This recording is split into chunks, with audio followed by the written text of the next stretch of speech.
नमस्कार जी, नया न्यूज में आप सभी का स्वागत है। मैं हूं आपके साथ हेमंत शर्मा। यूँ तो आपने भगवान श्री कृष्ण की कई लीलाएं सुनी होंगी, देखी भी होंगी, उनका जिक्र भी सुना होगा, लेकिन इन सब लीलाओं में एक अहम किरदार आता है वासुदेव जी महाराज का। वासुदेव जी महाराज का अहम किरदार इसलिए भी आता है क्योंकि वासुदेव जी महाराज इस पूरी कृष्ण लीला के अहम कड़ी थे। वासुदेव जी महाराज वही थे जिन्होंने भगवान श्री कृष्ण के जन्म के बाद उनको गोकुल तक पहुंचाया था। और आज हम खड़े हैं उन्हीं के उस प्राचीन घाट पर, जिसे कहते हैं कोयले घाट। कोयले घाट का मतलब कोयले घाट। कोयले घाट का क्या महत्व है, क्या पूरी लीला का वर्णन है, क्या कुछ जिक्र कब से चला आ रहा है, भगवान राम के समय से भी चला आ रहा है, हम बातचीत करेंगे। हमारे साथ मौजूद हैं इस समय केशवदेव पंडित जी, जो यहाँ के बड़े प्रतिष्ठित पंडित जी हैं और कोयले गाँव के ही रहने वाले हैं।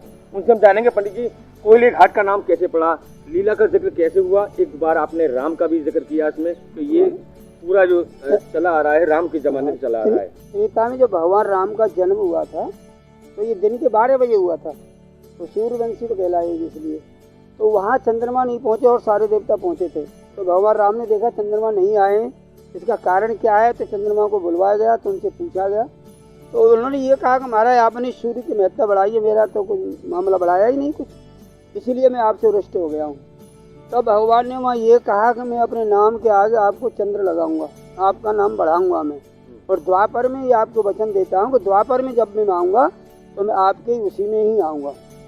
तब यहाँ द्वापर में भगवान का जब जन्म हुआ था उस समय वसुदेव देवकी जी दोनों कंस के कारागार में बंद थे। तो सही रात के 12 बजे, और उस दिन सोमवार था जो चंद्रमा का दिन बोला जाता है, और नक्षत्र रोहिणी था, तो आधी रात बोली जाती है सही 12 बजे। तो वहाँ भगवान का प्राकट्य हुआ। तो कंस की भय की वजह से अपने आप इन लोगों को भगवान की अद्भुत कृपा हुई, तो हथकड़ी बेड़ी जो पड़ी में हट गई। तो वे एक सूप में रख करके लाला को लेके वसुदेव जी चले आ रहे थे। ऊपर से मेघ वर्षा आ रही थी, तो उनकी सुरक्षा के लिए तो शेषनाग जी अपना अन्न की छाया करके उनके पीछे पीछे चले आ रहे हैं। तो यहाँ हमारे यहाँ आए तो यहाँ जमुना जी को बहता हुआ देखा। भादों के महीना में तो बाढ़ आज भी आ रही है, पहले भी थी ऐसी। तो वसुदेव जी लेके चल दिए धीरे धीरे, जैसे और आगे बढ़े तो यमुना जी कृष्ण की पटरानी है। और ये उन्होंने सतयुग में वचन दिया था भगवान से, ये वचन लिया था, तो भगवान ने भी वचन दिया कि मैं आपको वर्ण करूँगा। अच्छा। तो द्वापर में यहाँ भगवान जब आए तो यमुना ने सोचा कि आज ही मैं अपने क्यों नहीं चरण छू लूँ। तो और ज़्यादा बेग से ऊपर को उमड़ी, और जब ज़्यादा उमड़ी वसुदेव जी घबराए। तो भगवान ने भी चरण नीचे लटकाया और वसुदेव जी के मुख से एक ही शब्द निकला, इसको कोई लो कोई लो कोई लो, इस तरह से चिल्लाने लगे। जब उनके मुँह से ये वाणी हुई तभी उस दिन से हमारे गांव का नाम कोयला रखा गया है। तब ये नाम कोयला पड़ा। अच्छा, लोग अपने अपने तरीके से कोयला बोलते हैं, बहुत से लोग। कोयला है, कोयला है, इसकी लिखा पड़ी आप सरकार में भी देखोगे तो वहाँ भी लिखा है कोयला घाट। आज कहीं आप देखोगे सरकार में इसका लेखा मिलता है, आज भी है, हमारे यहाँ लिखा पड़ी सब होती है। शुद्ध नाम कोयला है, कोयला नहीं है, कोयला है इसलिए। अच्छा, एक चीज और देखा हमने कि घाट पहले अच्छा नहीं था, लेकिन आज खूबसूरत बना दिया गया है। लेकिन घाट की ओर आने वाला जो रास्ता है और घाट के आसपास जो वातावरण है वो बड़ा थोड़ा सा, उसको लगता नहीं है आपको, क्योंकि आप रोजाना दर्शन के लिए आते हैं, सड़क टूटी पड़ी हुई है, कहीं कुछ यहाँ ऐसा कुछ नहीं किया गया कि आने वाले तीर्थ यात्री को भी लगे कि हम किसी अच्छी जगह जा रहे हैं। यहाँ तो अब जो भी नेपाल घाट वाट बना, ये सब रूपानी वालों की मेहरबानी, ये ब्रज संस्था वालों क्या है ना, ये चलिए उन्होंने ये बनवा दिया है, मेरी जगह मिल गई थी।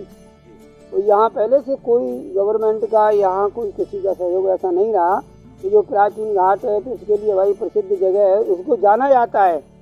भाई हमारे मथुरा का नाम किस लिए बड़ा हो रहा है, भगवान की जन्मभूमि है, और इतनी प्रसिद्ध जगह होने के बावजूद भी यहाँ लोगों का ध्यान नहीं दे रहे, क्योंकि इसका कहीं कोई जिक्र नहीं किया गया है, ना ही ये कोशिश की जाती कहा भी है, कोशिश जिक्र भी किया है, कहा भी है, लेकिन कह जाते हैं सब लोग, करने को कोई तैयार नहीं है, बोल के चले जाते हैं नेता लोग। हाँ, कई बार कहा है। तो अच्छा, मुझे एक बात बताइए कि अगर हम वेद पुराणों की बात करें तो वासुदेव जी महाराज तो उनके पिता है, हाँ, लेकिन उनका अगर एक अहम रोल कहा जाए, अलग हटके एक लीला के बतौर कहा जाए, तो क्या कुछ कहेंगे इस बारे में? अगर वासुदेव जी अपना अहम रोल अदा नहीं करते तो क्या होता? ये वासुदेव जी तो बहुत बड़े भक्त थे, ये साधारण नहीं थे, ये बहुत बड़े भक्त थे भगवान के, कोई साधारण अच्छा, थे। कोयले घाट का हम जिक्र कर रहे थे, लेकिन उसके बाद उन्होंने अपना यमुना पार कर ली। उसके बाद फिर क्या हुआ? इधर से जमुना पार करके गए, वहाँ आज जो इनको चंद्रावली बोला जाता है, जी। आज शक्ति माँ भगवती का प्राकट्य हुआ था, वो माँ जसोदा के द्वारा, और उनकी योग माया कहा जाता है उनको। अच्छा। और जहाँ आदमी योग माया के चक्कर में पड़ जाता है, उसे अपना विवेक खो जाता है, उनको ध्यान ही नहीं है कि मेरे कोई बच्चा हुआ है कि मैं सो रही हूँ। और वसुदेव जी वहाँ लाला को सुबह करके कृष्ण को और योग माया को लेकर के वापस शहरों पर लौट करके आए। और जहाँ योग माया है वहाँ तो कोई चीज़ आगे ऊपर नीचे हो ही नहीं सकती। और वहाँ एक छंद भी आता है कि वो कृष्णचंद्र भगवान लियो जन्म के दरमियान, सो गए पहरे मारे जवान के तारे टूट गए। ये सब प्रकृति का नियम भगवान का। तो जैसे ही अपने वहाँ कारागार में पहुँचे, कन्या को लेकर के अपने आप हथकड़ी बेड़ी लग गई, अपने आप ताले लग गए, सभी पहरेवाल जग गए, और वहाँ उन्होंने रोने की मचाई के बच्चे ने जन्म ले लिया है। तब जाकर के कंस को ये खबर दी गई थी। तो आज वही योग माया और जो यहाँ हमारे यहाँ चंद्रावली देवी के रूप में प्रतिष्ठित है, और इसका प्रमाण आपको दुर्गा सप्तशती में मिलेगा। उन्होंने लिखा है साहब, मैं आकर के नंद गोप के यहाँ जन्म अवतर दूंगी, और तब जाकर के द्वापर में उन्होंने लिखा है, वो देखना था दुर्गा सप्तशती, सब इसका प्रमाण मिलता है, और श्रीमद् भागवत में भी मिलता है, इसके प्रमाण है। तो वही योग माया है साक्षात में। और ये वसुदेव जी अगर ये रोल को नहीं करते तो ये कैसे आगे चलता, क्योंकि भगवान का प्राकट होना था, है ना, और एक दुष्ट का विनाश होना था।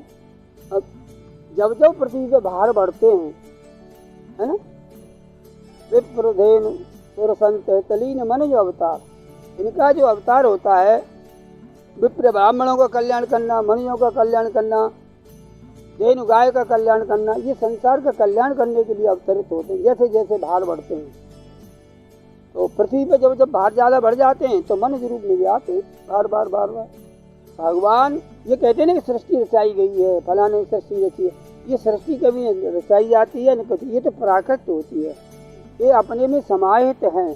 आप वेद को उठा के देखिए, वेदों में लिखा है, ऋचाओं में दिया है, तो उसमें आता है कि भगवान की ये ऐसा है कि जिसको अपने अंदर करना है उसे हम लोग कह देते हैं वो फलाना आदमी खत्म हो गया, मर गया, ये हो गया, वो हो गया, या महाप्रलय हो गई, उन्होंने अपने में समेट लिया, और जिसको प्राकट किया तो बाहर प्रकट कर दिया। अच्छा, कोई ये कहता है कोई बच्चा जन्म लेता है तो बताओ, तो किसी ने बनाया है? ये प्राकृत होता है। तो दोस्तों, हम बात कर रहे थे केशव पंडित जी से। उन्होंने बताया कि इस कोयले घाट का महत्व क्या है, किस प्रकार से इस कोयले का जो घाट का कोयला पड़ा।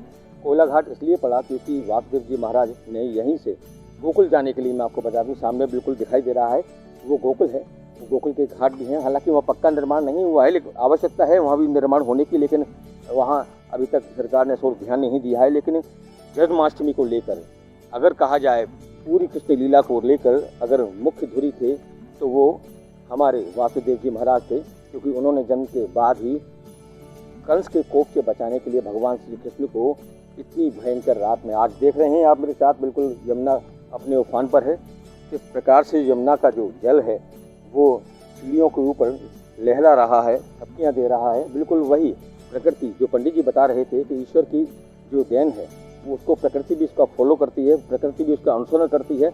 आज क्योंकि 2 दिन बाद 3 दिन बाद ही जन्माष्टमी है, और उसको लेकर एक माहौल सा जो बनकर तैयार हुआ है, बिल्कुल वैसा ही हुआ है जैसे कि भगवान श्री कृष्ण के जन्म पर हुआ, भगवान श्री कृष्ण के जन्म पर हुआ था। अपने साथ ही राहुल के साथ हेमंत शर्मा, G9 न्यूज़ के लिए।